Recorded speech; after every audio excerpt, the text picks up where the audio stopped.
Anda sudah punya 3 buku utama ini?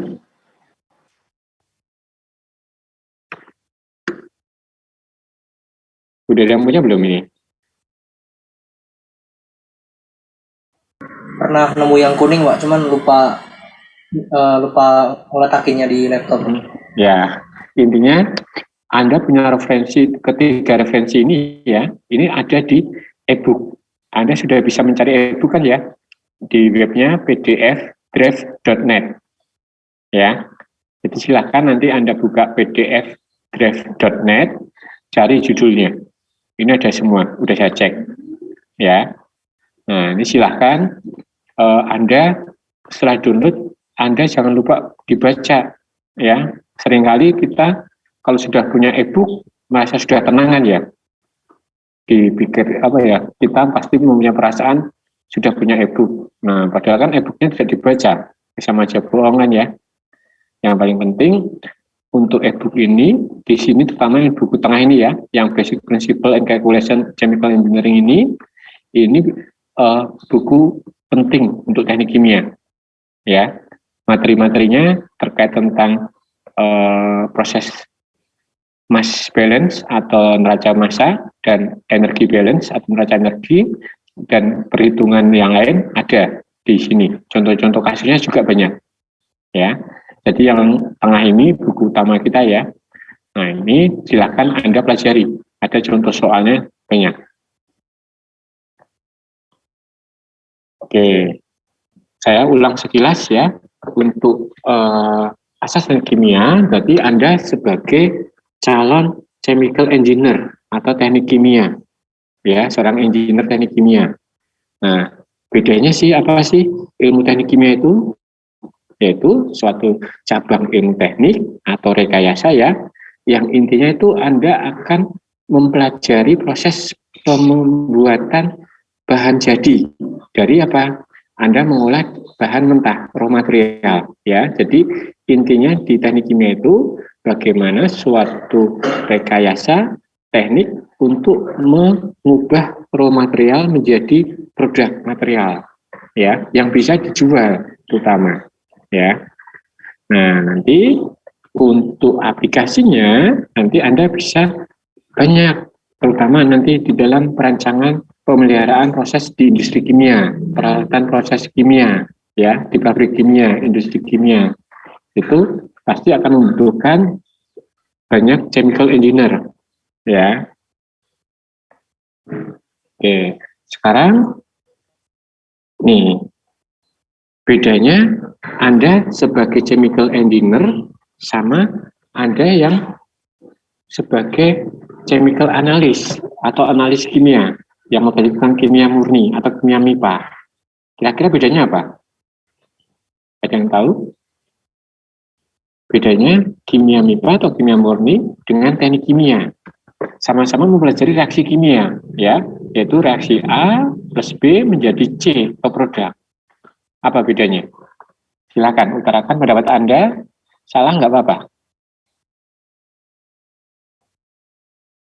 Apa bedanya? Ayo, saya harapkan kuliah ini aktif ya, walaupun kita kuliah online, tapi keaktifan Anda yang menjadi kunci untuk suksesnya kuliah ini. Silakan. Salah nggak apa? Apa bedanya menurut Anda?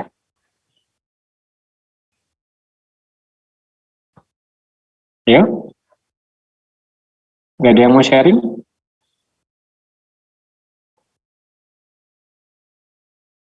Anda baru jawab, Pak. Apa? Oke, silakan. Yuk. Ini pendapat saya aja. Kalau Iya, salah, nggak apa-apa. Salah nggak apa-apa.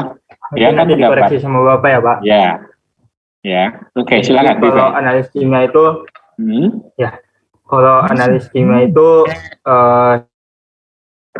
sifatnya eksplorasi, Pak. Jadi dia cuma nelusurin aja. Sementara kalau engineer itu dia lebih ke aplikasinya, Pak. Terus kalau analis kimia itu dia nggak terlalu memikirkan tentang untung rugi. Sedangkan kalau teknik kimia atau engineer itu kan dia mikirin juga tentang bahan baku. Jadi dia mikirin bahan bakunya berapa, nanti hasilnya berapa. Jadi dia bakal mikirin tentang untung rugi dari proses si reaksi kimia itu, Pak. Oke, udah bagus, good. Pendapatnya bagus. Ada lagi yang bisa nambahkan? Ada yang menambahkan atau mengoreksi? Silakan. Kuliah kita interaktif ya, biar tidak bosenin. Silakan. Baru satu pendapat. Yang lain nggak punya pendapat? Izin berpendapat, Pak. Oke, silakan. Kalau menurut saya kimia murni itu skalanya masih skala lab, tapi kalau teknik kimia itu sudah industri, Pak. Oke, bagus. Saling melengkapi. Oke, ada lagi? Yang perempuan yuk. Silakan. Izin menjawab, Pak. Oke, silakan. Kalau kimia murni itu tidak mempedulikan reaksinya terjadi secara penggunaannya secara efektif. Kalau teknik kimia itu reaksinya harus berjalan agar efektif, agar menghasilkan keuntungan, Pak. Oke, ya. Satu lagi, silakan yuk yang perempuan yuk. Dua-dua, silakan. Yuk. Izin menambahkan, Pak. Oke, silakan yuk. Kalau misalnya kimia murni itu kan memang setuju sama Augie, itu berbasis di lab. Jadi hanya dalam skala untuk mengetahui hasil dari reaksi. Tapi kalau misalnya teknik kimia kan dalam industri, dia menghasilkan sebuah produk. Jadi harus memikirkan untungnya dari hasil produk itu bisa dijualnya bagaimana untungnya. Gitu, Pak. Oke, good. Ya, semuanya benar ya, dapat tadi ya. Jadi kalau kita mempelajari di kimia murni atau kimia MIPA ya, itu Anda akan mengeksplor reaksi A plus B menjadi C, ya. Nah, itu dia eksplor reaksinya tanpa apa? Memperdulikan reaksinya ini bisa nggak diaplikasikan di skala pabrik atau skala besar, ya. Biasanya kan di kimia MIPA itu basisnya experience di laboratory atau di lab, ya. Basisnya eksperimental di lab. Nah, sedangkan kalau teknik kimia kita manfaatkan, ya. Jadi kimia murni dan teknik kimia itu saling berhubungan, ya. Nanti data-data yang dieksplor oleh kimia MIPA ini, misalnya terkait tentang data kinetik, data termodinamik, data properti dari reaksi, ini Anda harus bisa manfaatkan sebagai chemical engineer, ya. Untuk apa? Untuk mengecek reaksinya A plus B menjadi C ini profitable enggak atau bisa diaplikasikan di skala industri enggak, ya, dan menguntungkan enggak. Nah, ada ekonomi tekniknya, ya. Nah, intinya di situ. Oke ya. Jadi dia akan mempelajari lebih dalam, ya. Kalau orang teknik itu kalau kita katakan sebagai orangnya agak kasar, ya. Kasar dalam arti hitungannya. Ya, beda dengan orang MIPA atau basic science itu dia hitungannya sangat detail dan hitungannya lebih teliti. Sedangkan kalau orang teknik hitungannya akan lebih kasar. Nah, kira-kira kenapa penyebabnya? Kenapa kita orang teknik itu dalam menghitung nanti banyak asumsi-asumsi kasar. Sedangkan kalau orang MIPA atau kimia murni itu nggak boleh menggunakan asumsi-asumsi kasar. Kira-kira alasannya apa menurut Anda?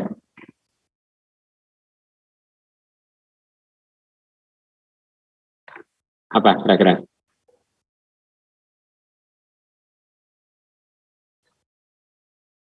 Ayo, kira-kira apa? Nah, sekarang bayangkan, kalau Anda membuat perhitungan yang detail untuk setiap proses. Nah, di pabrik itu nanti ada sampai ratusan unit proses, ya. Kalau Anda detail semua satuan unit proses, nanti Anda nggak akan selesai menghitung dalam satu plan pabrik, ya kan? Sedangkan kalau kita menggunakan perhitungan asumsi-asumsi yang kasar tadi ya, dengan pendekatan-pendekatan, terutama pendekatan yang berbasis rasional, ya. Anda tidak boleh melakukan pendekatan perhitungan, tetapi tidak ada justifikasinya untuk menjustifikasi pendekatan Anda, hitungan Anda, itu juga nggak boleh, ya. Dengan pendekatan yang kasar tadi, kita bisa menyederhanakan perhitungan dalam satu plan pabrik, ya. Jadi itu keunggulan dari asumsi-asumsi. Nah, masih ingat kemarin sudah diajarkan oleh sebelumnya ya, itu chemical engineering tool, udah ya.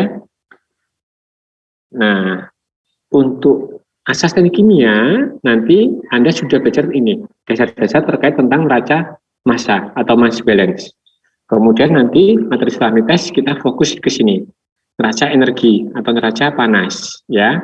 Nanti kesetimbangan proses kecepatan ini nanti di reaktor kimia atau kinetika kimia, ya. Kemudian kesetimbangan nanti ada di termodinamik juga. Kemudian nanti ekonomi itu nanti ada mata kuliah ekonomi teknik. Nah, ini nanti bedanya dengan orang kimia MIPA. Orang kimia MIPA tidak diajari ekonomi tekniknya, sehingga apa? Mereka akan mempelajari yang penting reaksi A dan B menjadi C itu bagaimana mekanisme reaksinya dan reaksinya dapat terjadi, ya, tanpa memperhitungkan ekonomi tekniknya. Sedangkan kalau Anda sebagai chemical engineer, Anda harus memperhatikan, ya, hitungan ekonominya, sehingga apa? Pabrik tadi kan yang mendirikan investor atau yayasan. Gimana? Pabrik kimia itu yang mendirikan investor atau suatu lembaga yayasan. Foundation. Investor. Nah, kalau investor berarti apa yang dituntut kalau sudah menginvestasikan uangnya untuk mendirikan pabrik? Keuntungan balik uangnya yang diinvestkan itu, Pak. Ya, selain dia harus balik modal, ya dia ingin dapat profit kan ya. Beda kalau lembaga yayasan itu kan seperti apa ya, charity foundation ya, semacam lembaga nirlaba yang tidak penting ekonomi, ya. Pabrik kimia, industri nggak mungkin dikuasai oleh suatu lembaga non profit, ya, karena apa? Investasinya sangat besar sampai triliunan untuk mendirikan pabrik. Nah, pasti orang yang berinvestasi akan mengharapkan profit, ya. Nah, nanti ini harus dihitung secara detail sebelum plan pabrik yang Anda rancang nanti dapat diwujudkan dalam dunia nyata, ya, dalam wujud pabrik kimia. Nah, selain itu yang paling penting juga ada humanitas. Kira-kira apa humanitas itu menurut Anda? Apa humanitas kemarin? Ayo. Apa humanitas atau humanity? Silakan yuk. Salah nggak apa-apa. Jadi mulai Anda semester 2 ini kan ya, silakan mulai dari semester 2 ini Anda harus berani mengungkapkan pendapat Anda, ya. Kenapa? Karena kan Anda sudah mahasiswa, Anda sudah dewasa. Pendapat Anda itu akan selalu dihargai, ya. Entah salah, entah benar, nggak apa-apa. Nanti akan dibenarkan oleh dosen yang bersangkutan, ya. Jadi tolong silakan mulai berani berpendapat ya, menyatakan pendapat ya. Oke, apa menurut Anda humanitas? Izin berpendapat, Pak. Oke, silakan. Kalau menurut saya humanitas ini dari aspek kemanusiaan untuk di lingkup industrinya, Pak. Jadi seperti memuliakan pekerjanya dan memastikan pekerja di industri tersebut tidak terlalu memporsir tenaganya. Jadi masih ada sisi kemanusiaan dari industri tersebut, Pak. Oke, benar. Ada lagi? Humanitas itu aspeknya banyak. Selain itu apa lagi? Silakan. Izin berpendapat, Pak. Oke, silakan. Yuk. Ada S2 aja, Pak. Oke, silakan yuk. Oke, izin berpendapat, humanitas itu etika teknik, Pak, baik ke lingkungan atau ke manusia dan masyarakatnya, Pak. Ya, ada suatu kode etik. Ya, benar. Etik ke human maupun ke lingkungan juga. Oke, silakan yang satu lagi. Sama, Pak, kayak Ades, Pak. Oke, ada lagi nambahan? Tadi ya. tadi ada dua aspek ya yang sudah diutarakan oleh teman Anda ya, terkait kode etik. Ya, sama. Nanti Anda sebagai chemical engineer, Anda juga mempunyai kode etik ya, sebagai seorang chemical engineer. Kode etik terhadap apa? Terhadap kemanusiaan dan terhadap ke lingkungan ya. Jadi boleh nggak mendirikan pabrik kimia yang akan menghancurkan lingkungan? Nggak boleh. Ya, itu akan melawan kode etik terhadap humanity dan lingkungan juga, karena lingkungan dan human kan akan selalu terkait ya. Kemudian tadi yang disampaikan juga sudah tepat tadi ya, aspek dari industri terhadap ke pekerjanya ya, humanitiesnya. Nah, yang bisa ditambahkan yaitu satu lagi. Nah, aspek humanities yaitu apa? Anda dalam mendesain suatu produk harus mempelajari juga aspek psikologi dari konsumen atau sosiologi dari konsumen. Contohnya yang gini, Anda membeli sabun batangan dengan sabun cair, lebih milih mana? Sabun cair, Pak. Sabun cair. Padahal murah mana? Relatif sih, Pak. Cuman lebih murah sabun batang. Ya, kenapa? Konsumen mau membayar lebih mahal.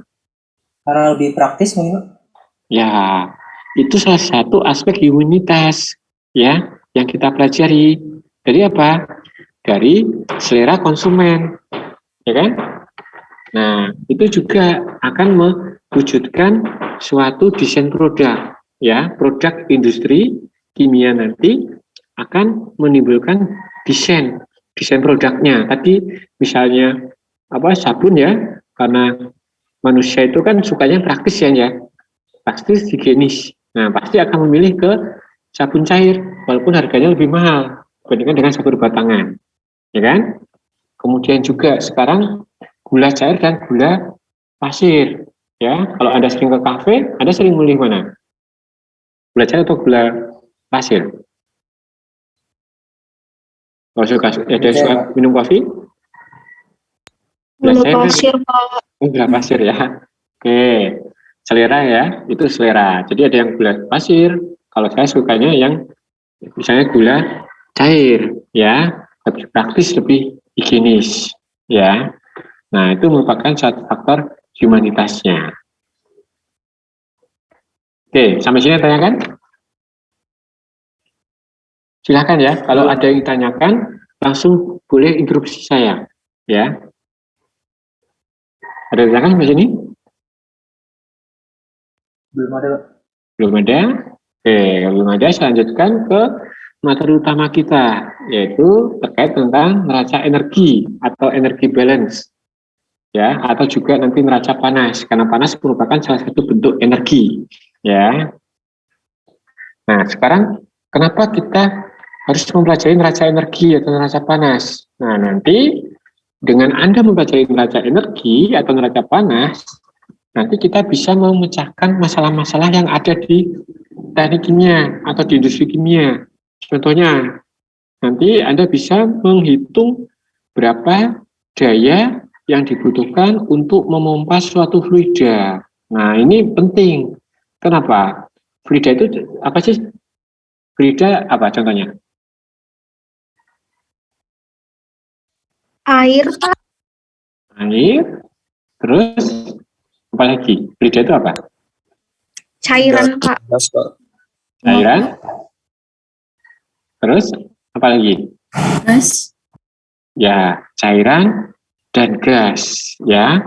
Nanti kalau Anda mempelajari secara detail, ya, sebenarnya fluida itu merupakan suatu zat yang akan mengalami deformasi ketika dia dikenakan tegangan geser.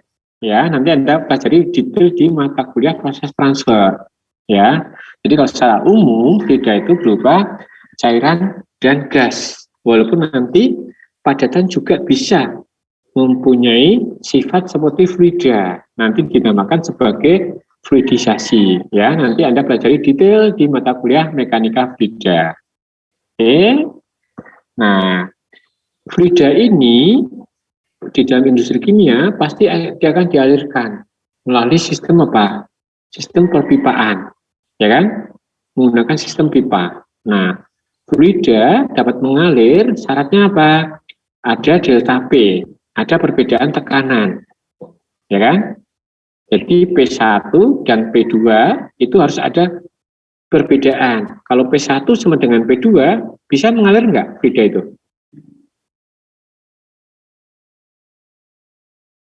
Bisa nggak kalau tekanannya sama? Di ujung pipa ini ya, ini ada pipa panjang P1 dan di ujung kanan ini P2, tekanannya sama, P1 sama dengan P2. Akan mengalir nggak fluidanya? Enggak, Pak. Tidak akan mengalir, ya kan? Karena apa? Karena tekanannya sama, tekanannya, ya. Nah, sehingga nanti akan dibutuhkan suatu sistem pompa, ya. Untuk apa? Untuk menciptakan delta P, pressure drop, ya. Nah, untuk menimbulkan aliran fluida. Nah, nanti pompa ini dia membutuhkan energi. Energinya dari mana kalau pompa itu? Listrik, Pak. Ya, dari listrik. Nah, untuk kebutuhan listrik, nanti kita bisa menghitung berapa daya pompanya. Ya, nah ini penting. Kenapa? Karena di dalam ekonomi teknik, neraca energi itu terkait tentang berapa biaya cost energinya yang dibutuhkan untuk menghasilkan produk. Ya, secara keseluruhan. Mulai dari input sampai ke produk yang dijadikan itu, berapa kebutuhan energinya semua harus dikalkulasi, ya. Kemudian juga energi yang diperlukan untuk mengubah air menjadi steam. Nah, contohnya apa? Panas penguapan kan ya, air menjadi uap. Nah, nanti berapa energi yang dibutuhkan? Nah, ini ada perhitungannya. Kemudian kebutuhan energi terkait tentang proses pemisahan. Contohnya, proses pemisahan itu contohnya apa yang Anda tahu? Apa? Iya. Apa? Separasi. Ya, nama lainnya separasi. Contohnya apa? Contoh proses separasi di industri kimia itu? Ekstraksi, Pak. Ya, ekstraksi. Terus selain itu? Apa lagi? Anda di SMA dulu praktikum distilasi nggak? Ada nggak praktikum distilasi? Nggak ada. Nggak ada. Distilasi itu apa? Pemisahan berdasarkan beda titik uap, Pak. Ya, pemisahan berdasarkan beda titik didih. Beda titik didih, Pak. Ya, beda titik didihnya. Nah, itu bakal akan membutuhkan panas, ya. Nah, Anda bisa menghitung nanti berapa panas yang dibutuhkan untuk proses pemisahan di distilasi. Ya, kemudian juga proses pemisahan ada juga yang proses filtrasi. Kalau filtrasi berdasarkan apa?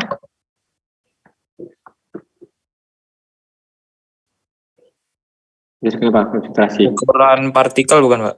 Ya, filtrasi berdasarkan ukuran partikel. Nanti pada waktu proses filtrasi kita membutuhkan pressure drop atau perbedaan tekanan, ya.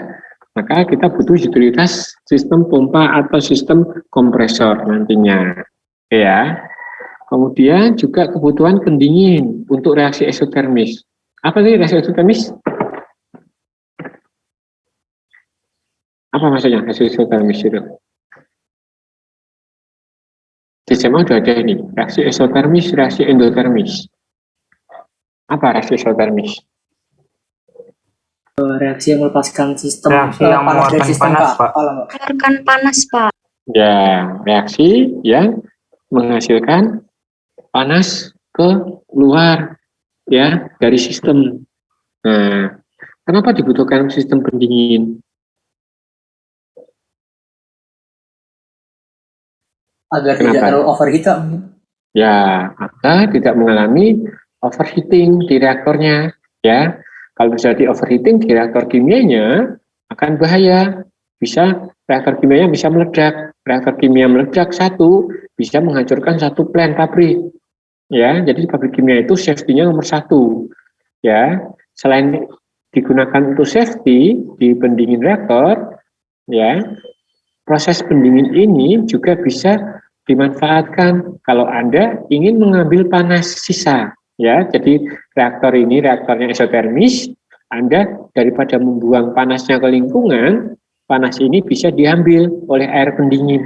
Nah, nanti panas dari reaktor eksotermis tadi, panasnya akan terambil oleh air pendingin, nah nanti akan dikirim panas ke unit proses yang membutuhkan panas. Ya, itu namanya proses apa? Integrasi energi, ya, untuk proses penyatuan suatu sistem atau unit yang menghasilkan kalor kemudian dikirim ke sistem atau unit yang membutuhkan kalor, ya, sehingga apa? Energi yang dibutuhkan akan semakin efektif, akan menghemat energi, ya. Karena apa? Karena energi itu di industri kimia itu porsinya sangat besar biayanya, ya, bisa mencapai 40% dari biaya keseluruhan, sehingga Anda bisa membuat suatu integrasi energi, Anda bisa menghemat, ya, biaya secara operasionalnya. Kemudian dari neraca energi juga nanti kita bisa menghitung kebutuhan batu bara untuk pembangkitan steam turbin. Nah, pada umumnya pembangkitan steam atau uap, ya, bisa untuk pembangkitan energi atau steam untuk fire proses, ya, untuk steam proses itu kebanyakan dihasilkan dari proses pembakaran batu bara di Indonesia. Kenapa kira-kira batu bara dipilih? Yang pertama murah dan jumlahnya itu sangat banyak, Pak. Ya, di Indonesia itu jumlahnya sangat banyak dan murah. Tetapi ada kekurangannya enggak? Banyak, Pak. Ya, apa kira-kira? Ya, untuk sisa pembakarannya kan menghasilkan polusi, entah itu udara, air, Ya. maupun yang lainnya. Ya, batu bara ini relatif kurang environment, ya. Jadi di sini batu bara itu secara lingkungan kurang baik. Kenapa? Karena pembakaran batu bara ini nanti banyak menghasilkan gas SOx, NOx, ya. Terutama kalau di Indonesia itu sebenarnya batu baranya kadar kalornya masih rendah, ya, dibandingkan dengan batu bara dari Australia. Ya, batu bara Indonesia itu sebenarnya batu bara muda. Seharusnya yang memanen itu nanti anak cucu, ya, masih harusnya bisa disimpan untuk cucu. Kenapa? Karena batu baranya masih terlalu muda. Tetapi karena kebutuhan ekonomi, ya, banyak kan langsung diambil kan, ya. Ada yang dari Kalimantan nggak? Ada, Pak. Ada. Pernah lihat tambang batu bara di Kalimantan? Bukan saya, Pak, tapi ada di sini. Ya, ada nggak yang dari Kalimantan? Yuk, pernah lihat nggak tambang batu bara? Belum, Pak. Belum. Daerah mana Kalimantannya? Pak. Singkawang, Pak. Oh, Singkawang, ya. Yang paling banyak di daerah Balikpapan itu banyak, ya. Kemudian daerah dekat-dekat Samarinda itu banyak, ya. Dan batu baranya itu nambangnya enak, ya. Dia cuma menggali di permukaan, ya. Jadi Indonesia itu kelebihannya batu bara tidak harus menambang sampai ke underground atau bawah, ya. Di permukaan sudah banyak sebenarnya, tidak perlu sampai ke deep yang tambang dalam, ya.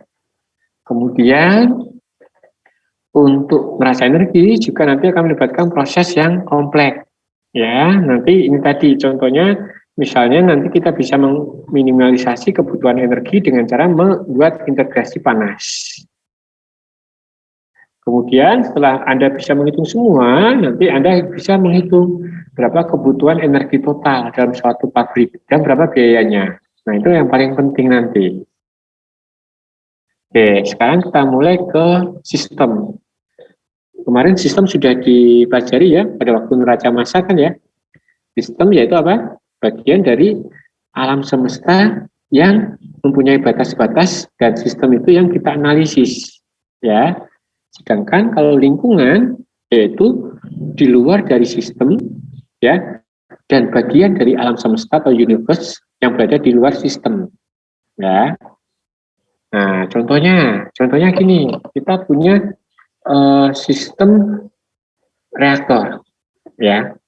Nah, kalau kita menganggap reaktor sebagai sistem, maka yang lingkungan yang mana?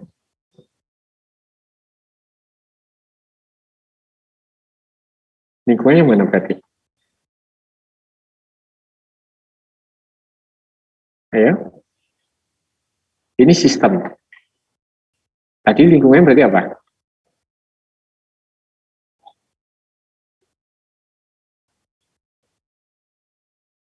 Ini silakan. Tadi lingkungan apa? Bagian dari alam semesta di luar dari sistem. Berarti lingkungan yang mana?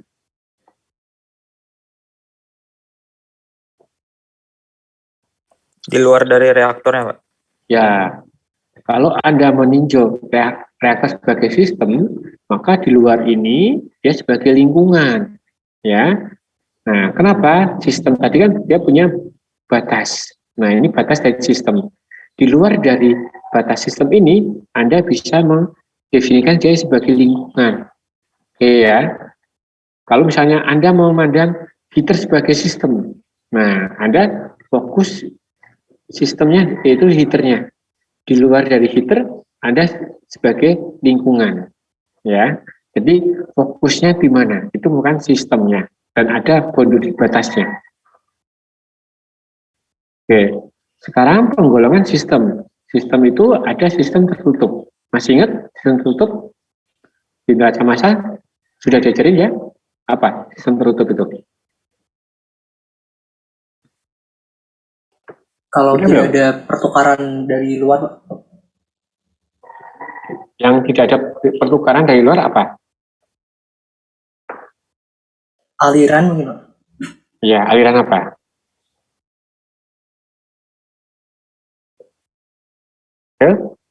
Aliran apa?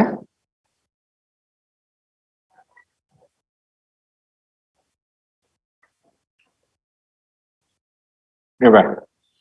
Silakan, salah nggak apa-apa. Udah belum? Di neraca massa? Udah ya? Sistem tertutup, sistem terbuka, sistem terisolasi. Masih ingat? Apa sistem tertutup ini? Kalau tertutup itu menurut saya tidak ada aliran panasnya, Pak.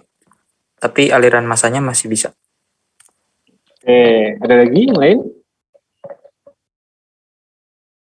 Oke, sistem tertutup itu tidak ada aliran massa, tetapi ada aliran energi atau panas, ya. Jadi tadi salah ya, tadi kebalik ya. Jadi kalau sistem tertutup itu tidak ada aliran massa, tetapi ada aliran energi atau kalor dari sistem ke lingkungan. Gitu ya. Kalau sistem terbuka, berarti apa? Kalau sistem terbuka. Ada aliran masanya, Pak. Masanya aja, energinya ada nggak? Energinya ada, Pak. Ada, Pak. Ya. Jadi kalau sistem terbuka itu ada aliran massa dan aliran energi dari sistem ke lingkungan. Ya, ingat dari sistem ke lingkungan. Ya, kalau sistem tertutup ada aliran tidak ada aliran massa, tetapi ada aliran energi atau panas dari sistem ke lingkungan. Oke, kemudian sistem yang terisolasi atau tersekat. Berarti apa?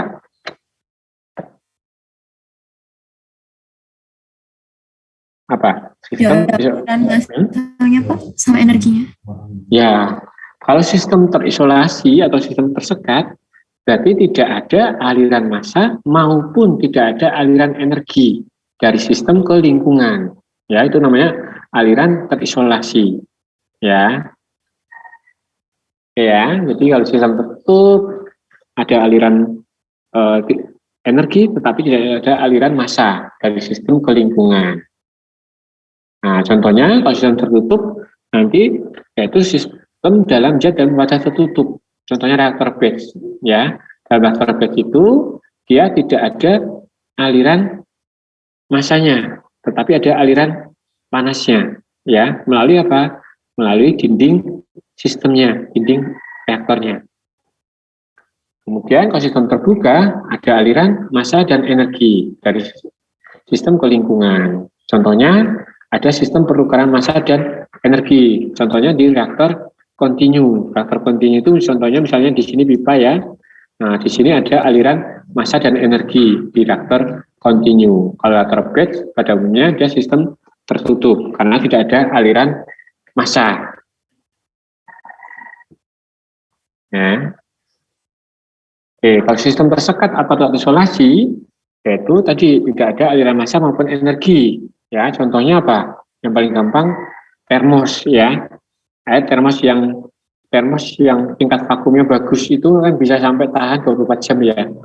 Suhunya hampir stabil. Ya, tapi kan kalau termosnya kurang bagus pasti 6 jam atau 8 jam suhunya sudah turun, cepat turunnya ya. Itu berarti tingkat isolasinya kurang bagus. Ya, kemudian contoh berikutnya reaktor batch adiabatik.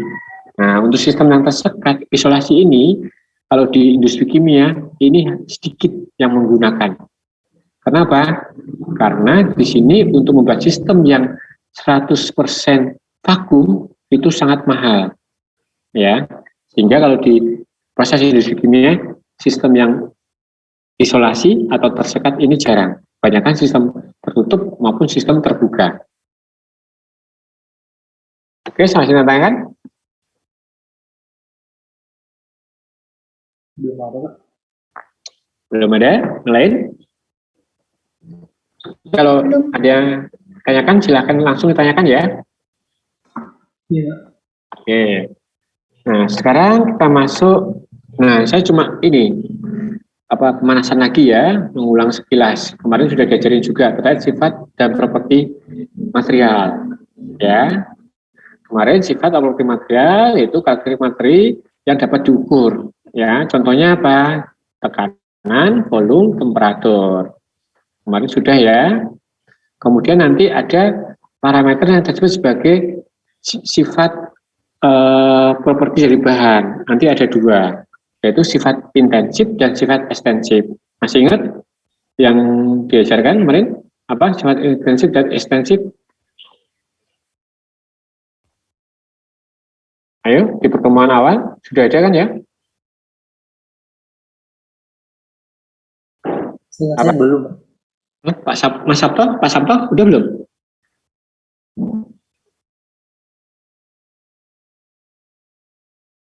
Udah ada belum? Lupa atau belum? Ya, di antara kedua itu, Pak. Ya, udah kan ya? Udah diajarin ya? Udah belum? Seingat saya belum, Pak. Cuman Belum. nggak tahu, barangkali saya lupa juga, Pak. Oh, yang lain? Sepertinya belum, Pak. Belum. Pak. Oke. Kalau belum saya tambahkan ya. Jadi pada intinya sifat atau properti bahan itu ada dua, yaitu nanti sifat intensif dan sifat ekstensif. Sifat intensif ini merupakan sifat atau properti material yang tidak tergantung oleh jumlah bahan, ya, tidak tergantung oleh jumlah bahan. Sedangkan kalau sifat ekstensif itu sifat properti material ini tergantung oleh jumlah bahan. Nah, contohnya di sini ya, kalau intensif itu properti tidak tergantung pada kuantitas atau jumlah bahan dalam sistem. Kira-kira apa? Sifat yang tidak tergantung oleh jumlah zat-nya. Apa? Suhunya, Pak. Suhu apa? Temperatur yang Contohnya? Ya, contohnya titik suhu apa? Yang biar gampang penjelasannya. Anda memanas, ya, titik didih. Anda memanaskan air 1 kilo dengan air 1 ton. Titik didihnya sama enggak? Sama, Pak. Sama. Nah, itu namanya sifat intensif. Bisa dimengerti ya? Jadi Bisa, sifat yang tidak tergantung oleh kuantitas zat-nya, ya. Mau dia 1 kilo, mau dia 1 ton, mau dia 10 ton titik air pada tekanan 1 atm, ya 100 derajat Celcius, ya. Kemudian tekanan juga, ya. Kemudian densitas, kemudian fraksi mol. Oke. Kemudian nanti kalau di sifat spesifik ini nanti bisa juga dibagi, ya. Jadi kalau di sini nanti volume itu kan sebenarnya intensif atau ekstensif volume itu? Ekstensif. Ekstensif, ya. Karena apa? Karena dia kan tergantung oleh jumlah kuantitas kan, ya. Nah, sekarang kalau Anda ingin mendefinisikan volume sebagai sifat intensif, bisa nggak?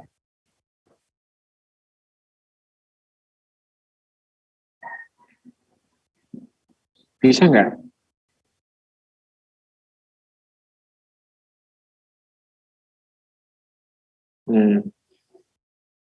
Bisa, Pak. Bisa. Caranya? Ya, menurut saya kan di situ spesifik volume di rumusnya 1 per tekanan itu. 1 per rho ini ya, bukan tekanan ya. Oh iya, Pak. Rho ya, densitas. Ya, bisa dengan cara apa? Volume tadi dibagi dengan per massa, ya. Volume per massa. Nah, kalau kita sebut volume per massa, nanti istilahnya spesifik volume ya. Jadi kalau ada suatu parameter spesifik volume, itu otomatis volume per massa. Ya, volume per massa itu sama dengan 1/ρ kan ya. Karena densitas itu kan massa per volume. Kalau volume per massa berarti apa? Kebalikannya kan ya, 1/ρ. Sampai sini ya kan? Bisa ya?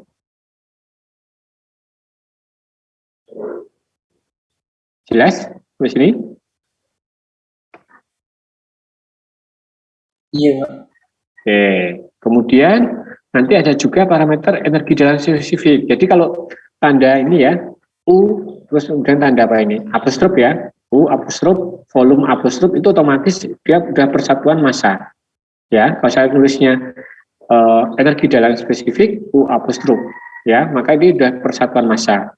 Kemudian energi kinetik spesifik. Nah, Anda harus menulisnya EK ada apostrofnya ini. Ya, otomatis dia EK per massa, energi kinetik per massa. Demikian juga energi potensial spesifik, EP per massa. Demikian juga entalpi spesifik, otomatis dia persatuan massa. Oke ya. Jadi kalau ada spesifiknya ini, dia otomatis dia persatuan massa. Nah, sedangkan untuk sifat yang ekstensif, yaitu sifat yang berbanding lurus dengan kuantitas zat dalam sistem. Contohnya apa? Sifat ekstensif. Volume tadi. Ya, volume. Selain itu, apa lagi? Massa, Pak. Massa. Oke, terus apa lagi? Jumlah mol, Pak. Jumlah mol. Oke. Ya, massa, volume, jumlah mol, ya, debit, ya, debit aliran. Nah, tergantung dari kuantitas, ya. Jadi dia bisa bedakan ya antara sifat ekstensif dan sifat intensif. Oke, sampai sini tanyakan untuk sifat intensif ekstensif. Nggak ada? Belum, Pak. Oke, ada, saya lanjutkan ya. Nah, sekarang kita masuk ke neraca energi, ya. Nah, di neraca energi ini berarti Anda akan menghitung berapa aliran energi di dalam sistem ini, ya. Ini ada sistem, ya. Kalau sistemnya terbuka, berarti apa? Ada aliran massa dan aliran energi yang masuk, ya kan? Nah, ini untuk yang sistem terbuka. Kenapa? Karena ada aliran massa dan energi yang masuk. Ya, kalau sistem yang tertutup tadi, aliran massanya nggak ada. Ya, yang ada aliran energi aja. Oke ya. Nah, Untuk neraca energi itu sama, kayak neraca massa. Gimana? Prinsip kekekalan massa. Kemarin gimana?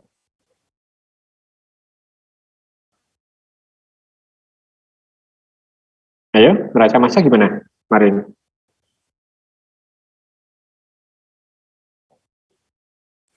Masa output dikurang masa input sama dengan masa akumulasi, Pak. Ya, kalau neraca energi gimana?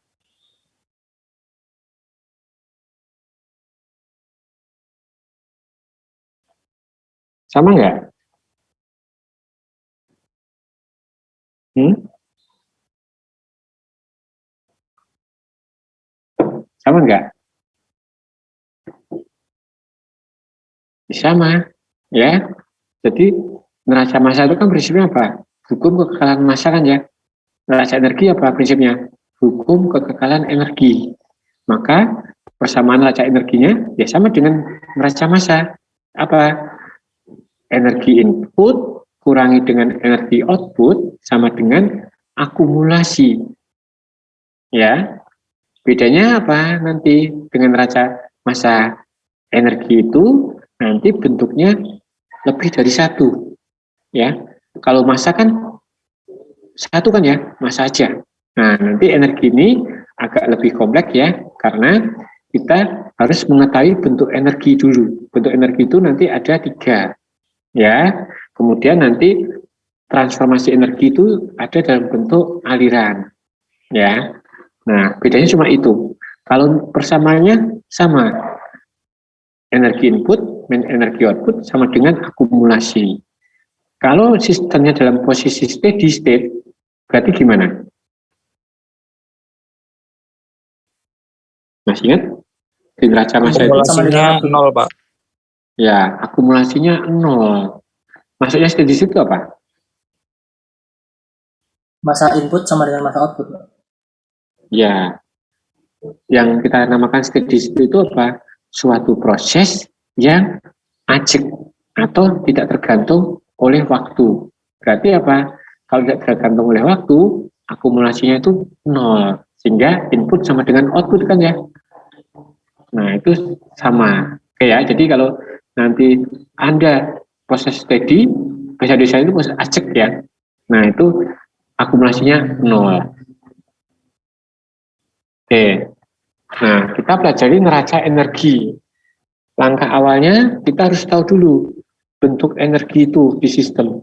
Nah, bentuk energi itu ada 3 di sistem, ya, yaitu ada energi kinetik, ada energi potensial, dan energi dalam. Nah, energi kinetik apa? Energi kinetik apa? Energi kinetik?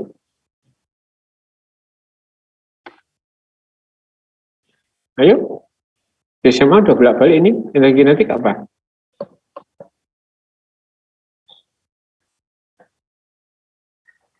Energi yang dihasilkan suatu benda karena mempunyai kecepatan, Pak. Ya, kalau bendanya diam punya nggak energi kinetik?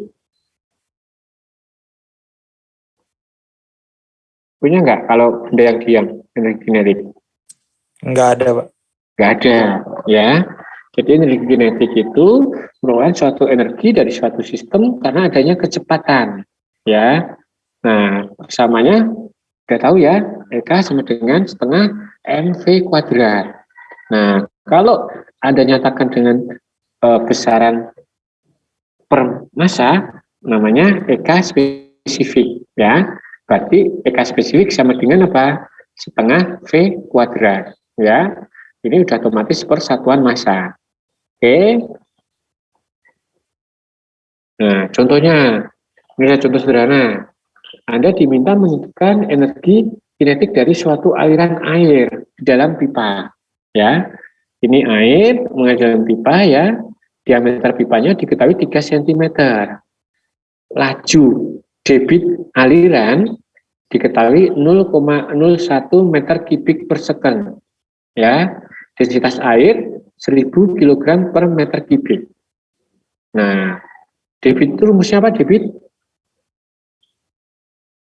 Luas penampang kali kecepatan, Pak. Ya, bisa A kali V atau volume per waktu. Ya. Nah, sekarang Anda untuk menghitung EK, rumusnya apa EK tadi? Apa rumusnya EK?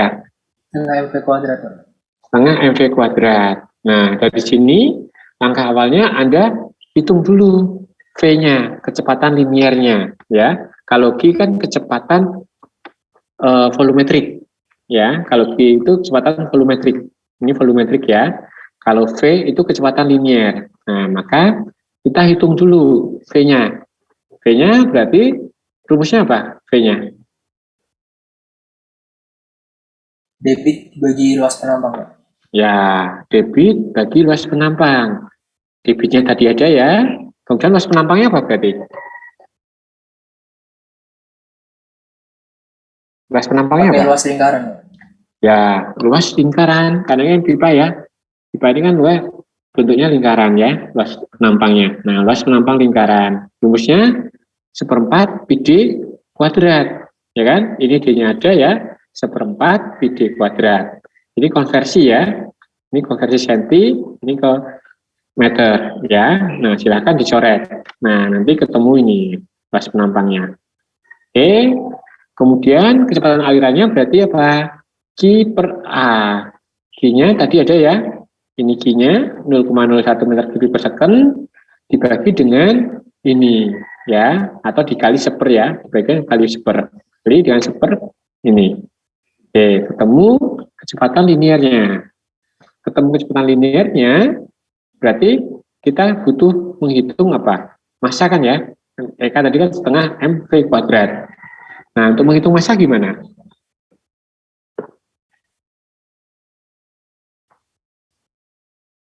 Gimana untuk menghitung massa? Debit dikali densitas, Pak.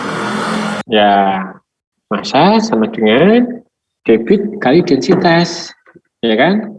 Nah, di sini kan kita lihat debit kali dengan densitas. Nah, kan ketemu laju massa kan ya, kilogram per second kan ya. Nah, maka massa sama dengan Q kali rho. Ini Q-nya, debitnya, ini densitasnya, ya.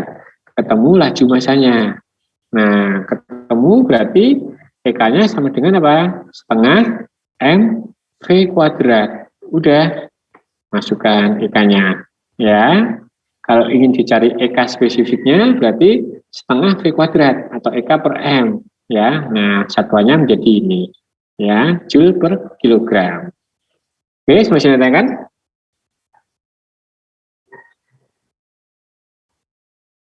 Belum? Dari saya belum, Pak. Oke, kalau ditanyakan silahkan langsung interupsi ya. Oke, kemudian kita masuk ke bentuk energi yang kedua, yaitu energi potensial. Apa energi potensial itu?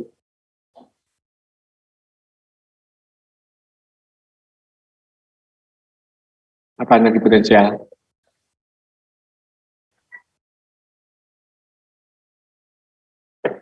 Yuk. Energi yang bergantung pada ketinggian, Pak. Ya, bergantung pada ketinggian dari suatu sistem, ya, terhadap apa? Terhadap bidang referensinya, ya. Jadi suatu sistem yang mempunyai ketinggian yang lebih tinggi dibandingkan dengan yang sistem yang ketinggian lebih rendah, maka EP-nya akan lebih besar yang sistem yang ketinggiannya lebih tinggi. EP rumusnya apa? Persamanya EP? Massa kali gravitasi kali ketinggian. Ya, mgz. Massa kali percepatan gravitasi kali dengan ketinggian Z atau H. Ya, kalau EP spesifik berarti apa? EP per M atau G per Z, karena kan M-nya per M kan hilang ya, menjadi GZ. Oke. Nah, contohnya Anda diminta menghitung energi potensial spesifik dari suatu sistem seperti ini, ya. Ini ada suatu sistem penyimpan air ya, kemudian dialirkan melalui pompa, ya, mengalir ke atas. Nah, beda ketinggian dari bidang referensi dari sistemnya ini setinggi 40 P. Ya. Anda sudah diajarin satuan teknik kan ya?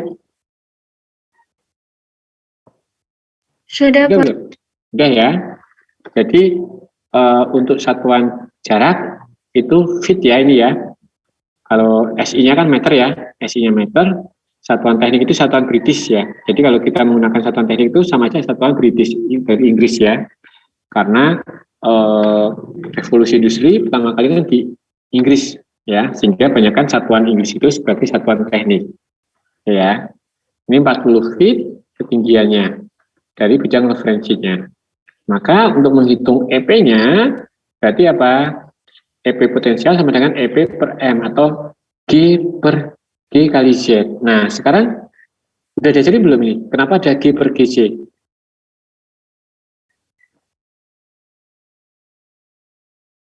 Udah diajarin belum?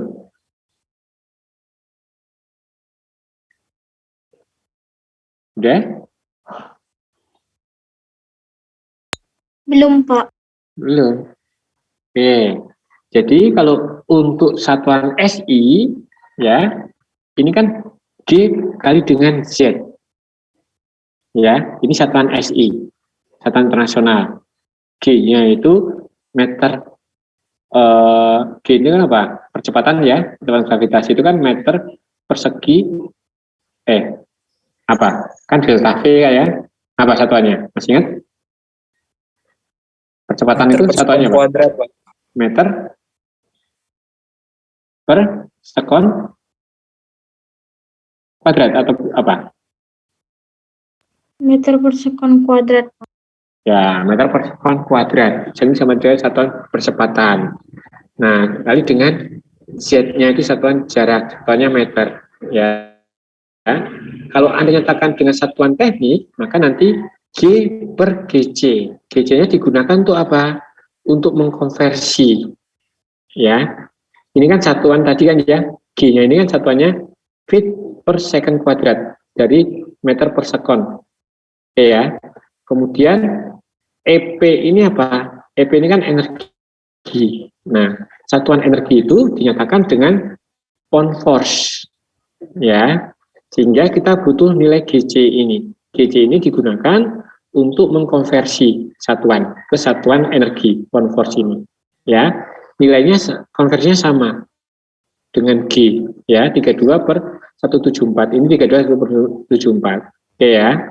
Yang beda yaitu satuannya ini nanti. Oke, kali dengan Z-nya. Nah, maka EP sufiks sama dengan G per GC kali dengan Z. Ya, karena satuannya teknik. Kalau satuan SI, ya G kali dengan Z. G-nya tadi kan 9,8 atau 10 ya. Boleh 9,8 atau 10 meter per sekon kuadrat kali dengan ini diubah ke SI, ke meter. Oke ya, kalau satuan teknik, maka Anda harus mengubahnya ke satuan konversi, sehingga G per GC. Oke? Sampai sini nanti kan? Mana? Gak ada? Oke, kalau nggak ada, lanjutkan ya. Maka di sini nilainya energi potensial spesifik yaitu 40 feet kali dengan pound force ya. LBF itu pound force ya, pound gaya ya, dibagi dengan LBM. LBM itu apa? Ayo, LBM apa? Pound mass, Pak. Ya, pound mass ya. Kalau di sini LBF pound force, pound gaya ya. Kalau LBM itu pound mass, pound massa ya. Nah, untuk satuan ini bisa juga dikonversi ke satuan British Thermal Unit atau BTU ya. Jadi kalau ini Anda konversi ke satuan BTU, BTU itu British Thermal Unit per LBM, maka tinggal dikonversi ini ya. Nah, sekarang saya ingin tanyakan, Anda sudah punya belum buku tabel konversi? Sudah punya belum? Belum, Pak. Oke, tolong tugas ya. Jadi ini nanti selama Anda kuliah, sampai selesai ya, Anda harus punya satu buku kecil ya, yang disebut sebagai buku saku untuk konversi. Ya, kenapa? Anda mungkin nggak menghafalkan konversi ini? Mungkin nggak dihafalkan? Nggak mungkin ya. Nah, Anda harus punya ya tabel konversi. Silahkan download di internet banyak. Anda searching tabel konversi satuan, kemudian Anda cetak aja biar gampang nyarinya. Ya, jadi saya harapkan tabel konversi tadi lebih baik dicetak dibandingkan Anda menyimpan dalam file. Ya, kenapa? Karena nanti selama Anda kuliah sampai 4 tahun itu akan sering menggunakan tabel konversi. Oke ya, sepakat ya? Iya, Pak. Oke, silahkan tabel konversi harus punya. Minggu depan saya cek ya. Nah, kita lanjutkan ke bentuk energi yang terakhir, yaitu bentuk energi dalam. Ada yang ingat energi dalam itu apa?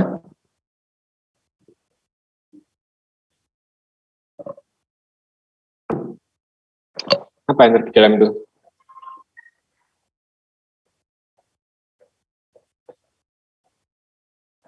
Ada yang ikut Pancasila enggak?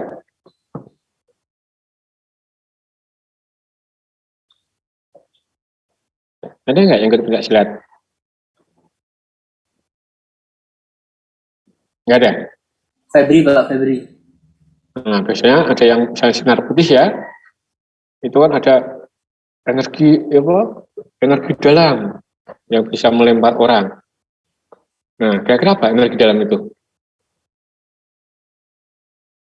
Energi dalam sistem, Pak.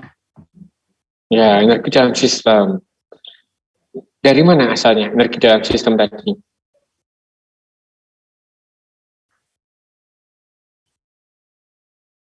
Gimana? Dari mana? Kalau tadi kan energi potensial, energi sistem dari perbedaan ketinggian ya. Kalau energi kinetiknya dari perbedaan adanya kecepatan. Sedangkan kalau energi dalam, energi dari mana?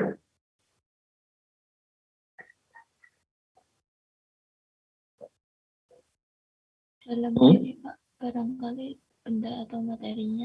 Dari mana?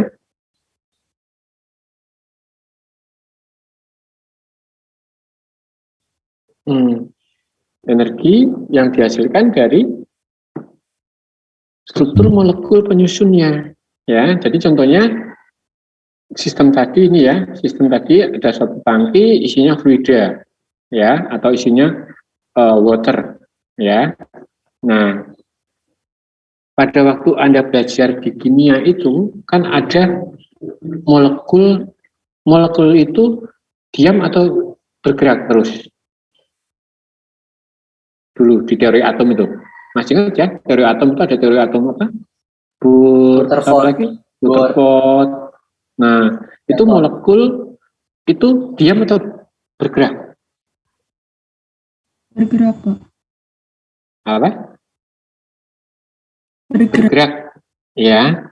Nah, energi dalam ini dihasilkan oleh struktur molekul yang selalu bergerak. Ya. Nah, molekul-molekul tadi yang bergerak, itu nanti gerakannya ada translasi, vibrasi, bergetar ya, dan ada molekul yang rotasi. Nah, molekul yang selalu bergerak inilah yang menghasilkan energi dalam. Oke ya, sehingga energi dalam ini merupakan fungsi dari keadaan atau state function. Maksudnya apa? Gerakan molekul itu untuk sistem yang suhunya dingin dengan suhu panas akan banyak mana energi dalamnya? Yang panas, Pak. Yang panas, ya. Jadi energi dalam ini dia fungsi keadaan. Maksudnya apa? Energi dalam ini fungsi dari suhu. Semakin tinggi suhu, maka energi dalamnya akan semakin besar. Karena apa? Karena pada waktu sistem dipanaskan, itu sama aja sistem mendapat energi dari luar kan ya. Anda memanaskan sistem, itu Anda sama aja memasukkan energi ke sistem. Ya kan? Ada tambahan energi dari luar ke sistem akan digunakan untuk meningkatkan gerakan molekul ini. Dia akan semakin kencang gerakannya. Dengan semakin gerakan kencang ini, maka akan meningkatkan energi dalamnya. Ya, sehingga energi dalam ini dia fungsi T, suhu. Kemudian juga energi dalam juga sifatnya ekstensif. Maksudnya tadi semakin banyak dari jumlah molekul, ya, maka energi dalamnya akan semakin besar. Oke ya, jadi energi dalam dia fungsi dari kuantitas. Oke, sampai sini ya kan?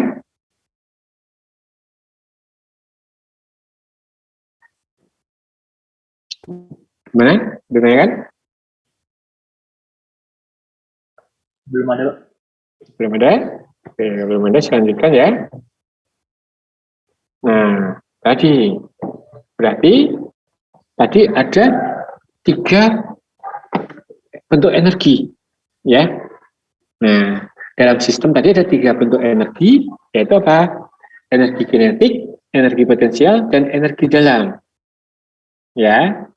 Nah, kalau untuk sistem yang khusus, ini misalnya kalau ada sistem yang dipengaruhi oleh medan listrik dan medan magnet, nanti ada tambahan delta EP karena elektrik dan delta EP karena medan magnet. Tetapi kalau untuk pabrik kimia, ini hampir jarang kita menggunakan medan listrik atau medan magnet karena harganya mahal.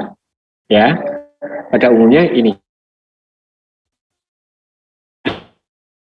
Ya, kalau ada medan elektrik atau medan magnet, maka ada tambahan ini, EP dari medan elektrik dan EP dari medan magnet.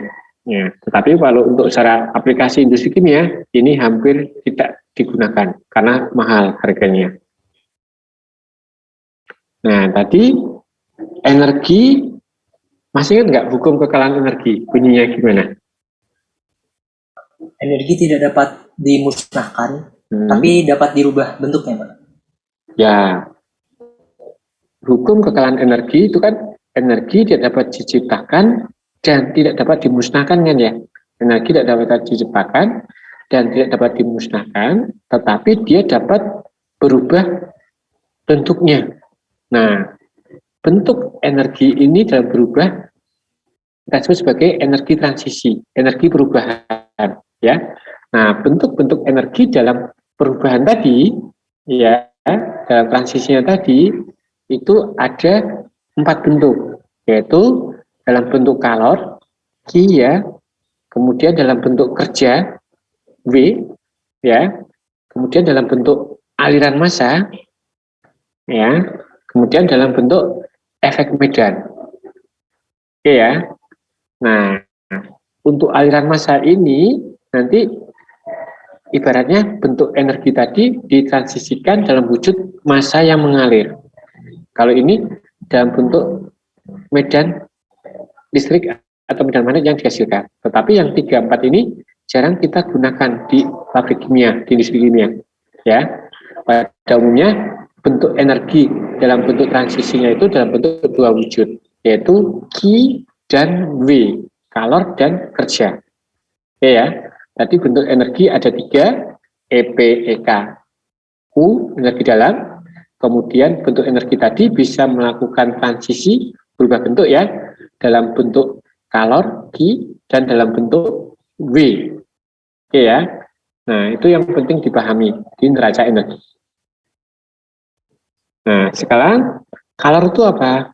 Kalor itu yaitu jika suatu benda temperaturnya TS kemudian ditempatkan di temperatur environment atau lingkungan ya, ini temperatur sistem, ini temperatur lingkungan, kemudian temperatur sistem itu lebih besar daripada temperatur lingkungan, maka akan mengalami transfer panas ya dari sistem ke lingkungan, atau panasnya sistem akan turun ya karena ditransfer ke lingkungan. Oke ya. Nah, itu dalam bentuk wujud dari transformasi energi dalam bentuk kalor, Q.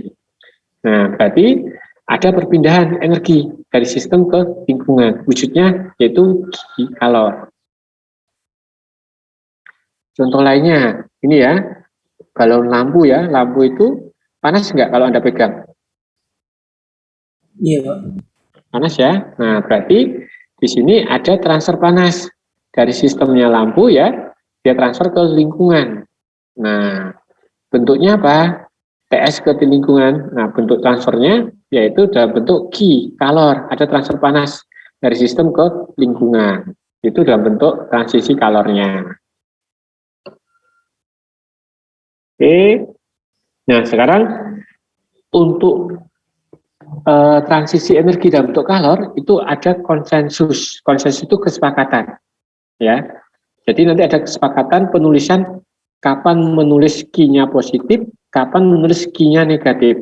Itu ada kesepakatan secara internasional, universal, ya. Jadi kesepakatan secara menyeluruh dalam perhitungan, ya.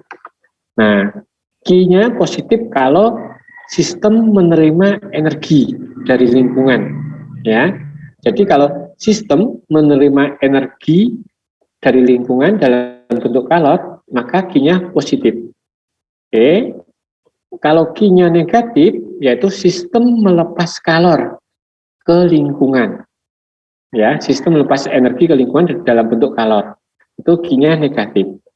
Nah, sekarang kalau ini berarti Q-nya positif atau negatif?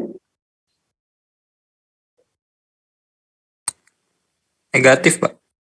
Negatif. Kenapa negatif? Karena dari dia sistem lingkungan. keluar. Ya, karena sistem melepas kalor ke lingkungan. Ya, maka Q-nya nanti tandanya negatif. Nah, sekarang kalau contohnya Q positif gimana? Contoh kasusnya.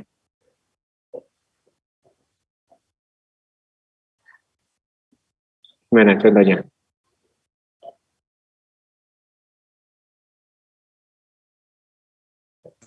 Es yang es yang mencair. S yang mencair. Sistemnya S ya. Sistemnya S. Kalau Anda melakukan proses pencairan, maka Anda menambahkan kalor, ya, menambahkan suhu ke sistem, ya, maka S-nya mencair. Benar, ya. Itu contoh nanti Q-nya positif. Karena apa? Karena mendapatkan kalor dari lingkungan. Oke, sampai sini tanya kan?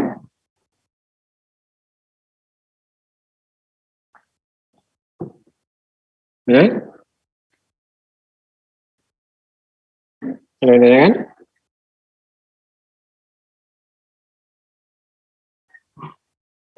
Ya. Oke, belum ada, saya lanjutkan ya. Oke. Kemudian bentuk transisi berikutnya dalam bentuk kerja atau work, W, ya. Nanti kerja ini ada beberapa bentuk kerja, ya. Satu dalam bentuk kerja poros. Kerja poros itu kerja mekanik, ya, menghasilkan kerja mekanik, kerja poros atau PS, work shaft, ya, kerja poros. Kemudian ada kerja ekspansi dan kompresi. Nah, kerja ekspansi itu kerja yang digunakan untuk mengekspansi. Kalau ekspansi berarti volumenya naik atau volumenya turun? Naik, Pak. Naik, ya. Kerja yang digunakan untuk menaikkan volume.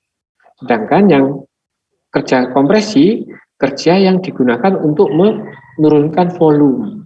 Ya, jadi ada kerja poros dan kerja ekspansi atau kompresi.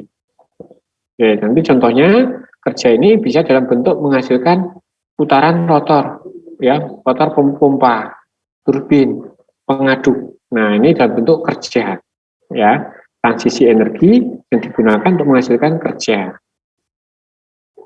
Kemudian juga ada dalam bentuk kerja fluida, WF. Kerja fluida ini digunakan untuk menggerakkan fluida. Kemudian nanti ada kerja elektrik. Nah, W elektrik tadi, misalnya gerakan poros tadi, ya, turbin tadi digunakan untuk menghasilkan elektrik. Nanti akan muncul W elektrik. Ya, ini dalam bentuk kerja. Nah, sama, ada perjanjian konsensus juga, ya, dengan tanda plus dan minusnya. Ya, B, kalau tandanya positif, itu sistem atau fluida melakukan kerja terhadap lingkungan atau sistem menghasilkan kerja ke lingkungan. Itu tandanya W-nya positif. Ya. Kalau W-nya negatif, sistem menerima kerja dari lingkungan. Nah, dari sini tanda W dan tanda Q untuk positif negatifnya sama enggak? Atau berlawanan?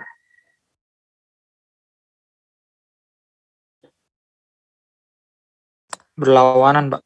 Berlawanan ya. Tadi kalau Q kan, kalau positif apa? Kalau Q itu? Menerima kalor ya, dari lingkungan ke sistem. Kemudian kalau Q-nya negatif, dia mengirim kalor ke lingkungan. Sedangkan kalau kerja, berlawanan ya, kalau W-nya positif itu, maka sistem akan melakukan kerja ke lingkungan, ya, mengirim kerja ke lingkungan, itu W-nya positif. Kalau W-nya negatif, sistem malah menerima kerja dari lingkungan, ya kan, berlawanan ya. Oke. Kemudian ini contoh kerja poros ya untuk kompresi dan ekspansi ya. Nah, ini kerja poros contohnya dalam bentuk piston ya. Ini ada kerja F ya, dalam kerja F. Kalau Anda dalam kerja kompresi, maka pistonnya ini akan menekan ke dalam ke sini sehingga volumenya akan lebih kecil ya, kompresi. Sedangkan kalau ekspansi kebalikannya, pistonnya ini dia akan bergerak ke arah kiri ya, maka volumenya akan bertambah, mengalami kompresi. Nah, kemudian tekanan itu sama dengan apa? Gaya dibagi dengan luas penampangan ya. Tekanan sama dengan F per A. Maka gaya sama dengan tekanan kali A. A-nya apa? Luas penampang. Luas penampang yang dikenai gaya. Oke ya. Kemudian kerja poros atau WS sama dengan integral batas bawahnya Z1, batas atasnya Z2. Z ini ya, perpindahan ini ya. Dari posisi 1 ke posisi 2. F dz. Ya. F-nya sendiri Anda ganti menjadi P kali A, tekanan kali luas penampang. Ya, diintegralkan terhadap dz. Nah, sekarang A kali Z itu sama dengan apa? Volume, ya kan? Luas penampang kali dengan Z itu sama dengan volume.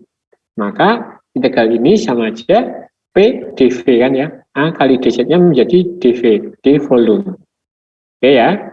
Sehingga WS sama dengan integral Z1 Z2 P dV.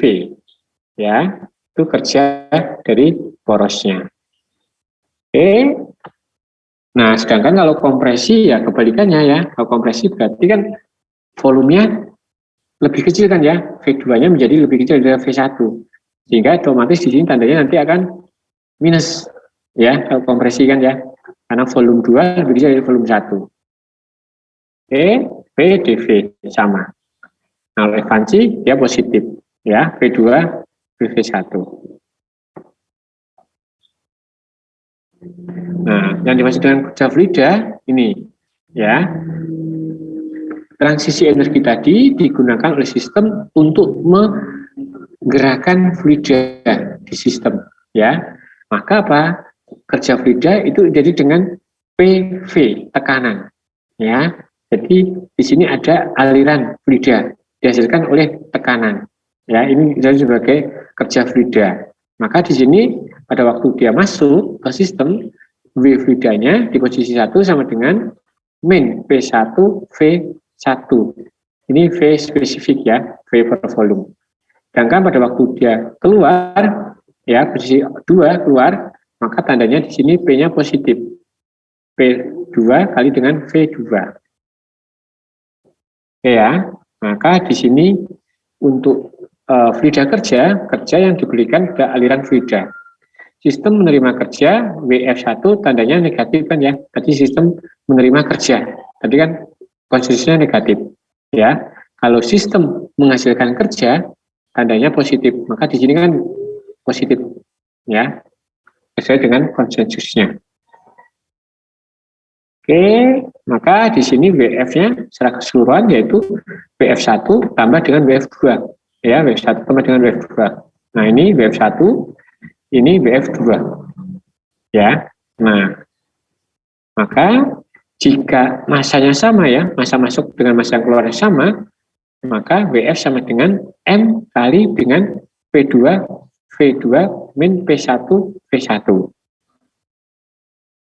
Oke, kesimpulannya untuk kerja total yaitu WS tambah dengan W fluida tambah dengan W elektrik. W elektrik ini kalau tidak menghasilkan listrik gerakannya, maka W elektriknya dicoret. Berarti tinggal W total sama dengan WS kali dengan WF. WF-nya ini tadi, ya, P2 dengan V2 min P1 kali dengan V1. Oke, sampai sini ya kan?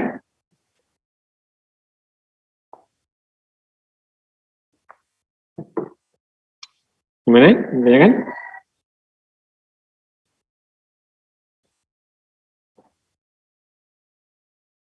Sudah sampai?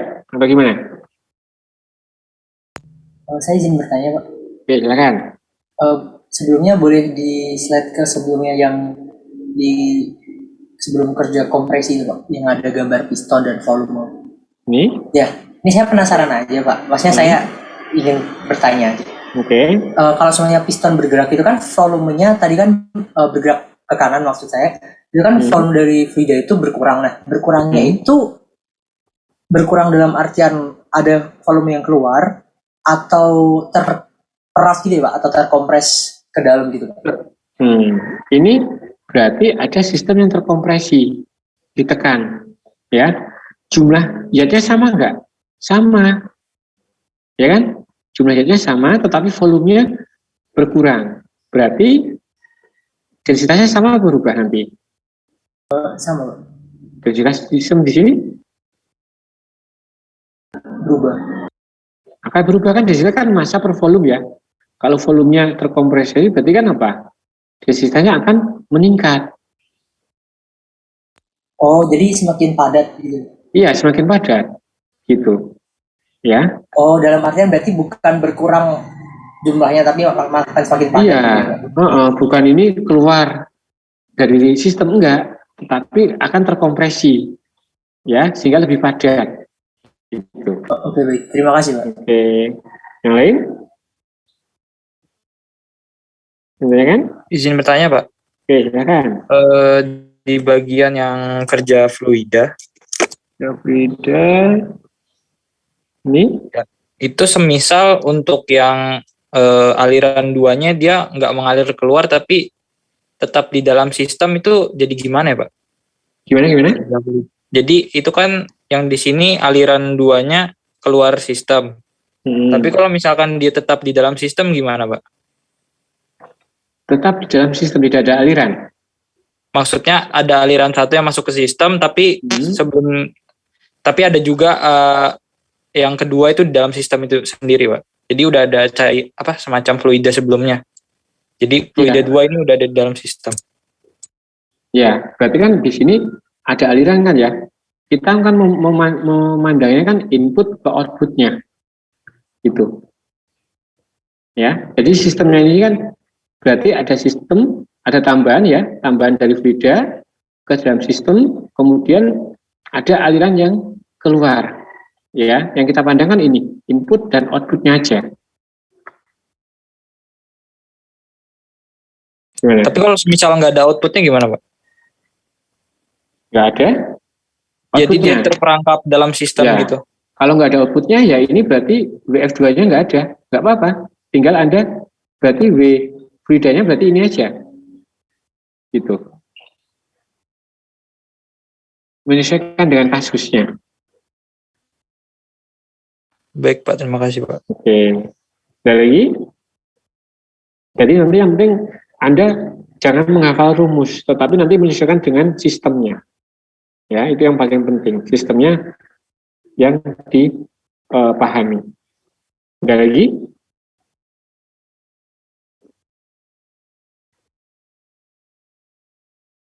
Silahkan kalau ada lagi. Permisi Pak, saya izin bertanya. Oke, silakan. Kalau contoh kasus ada W elektriknya itu bagaimana ya Pak? W elektrik itu? Untuk W elektrik itu misalnya ada transisi energi langsung menghasilkan listrik. Contohnya sistemnya yaitu sistemnya di turbin. Ya. Contohnya di turbin. Di turbin kan sistemnya W shaft, kemudian dia ubah menjadi W elektrik kan ya. Itu contohnya. Gerak dari turbin, kemudian dia ubah ke gerak elektrik. Itu contohnya. Ada lagi?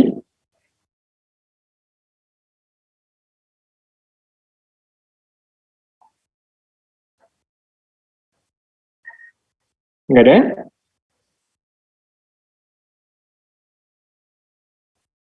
Silakan kalau masih ada.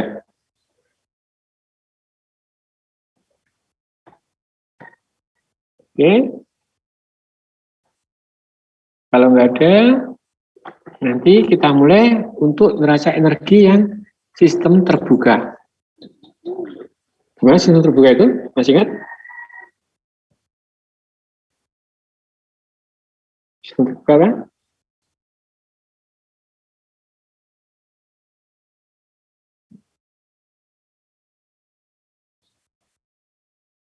Ayo, sistem terbuka apa?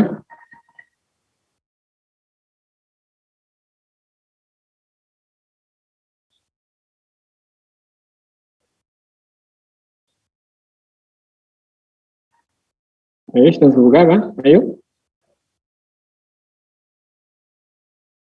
Ada perpindahan massa dan energi.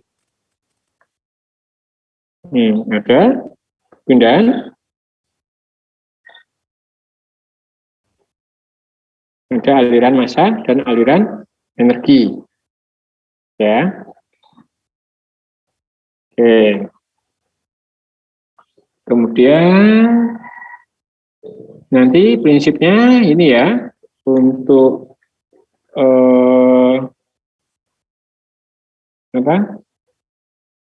maaf ya.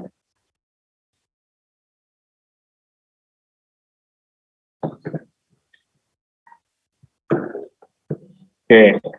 Untuk prinsip hukum kekalahan massa itu prinsipnya sama nanti ya dengan hukum kekalahan energi. Ya, tadi sudah kita bahas ya bahwa hukum kekalahan energi yaitu energi dapat diciptakan atau dimusnahkan tapi hanya berubah bentuk dari satu medium ke medium yang lainnya. Ya.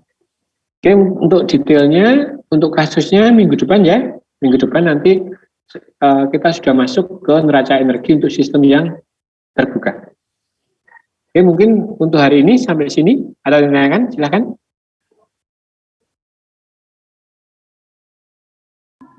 Belum ada, Pak. Belum ada? Yang lain? Belum ada, Bapak. Izin bertanya, Pak. Oke, silakan. Untuk tabel konversi tadi, Pak, umpama mengambil dari appendix-nya itu boleh, Pak? Boleh silakan. Yang paling penting usahakan kalau dicetak ya. Soalnya nanti pada waktu mencari akan lebih mudah. Ya. Baik, Pak. Oke. Ada lagi? Kalau nggak ada, coba saya cek actionnya ya.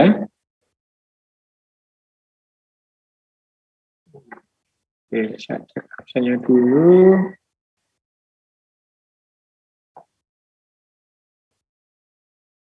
Kayak kemarin ada 4 mahasiswa ya yang izin masih dalam perjalanan di Jogja ya. Yang hadir sini sudah di Jogja? Ada yang sudah, ada yang masih di daerahnya masing-masing. Oke. Kemarin yang absen siapa ya, lupa saya.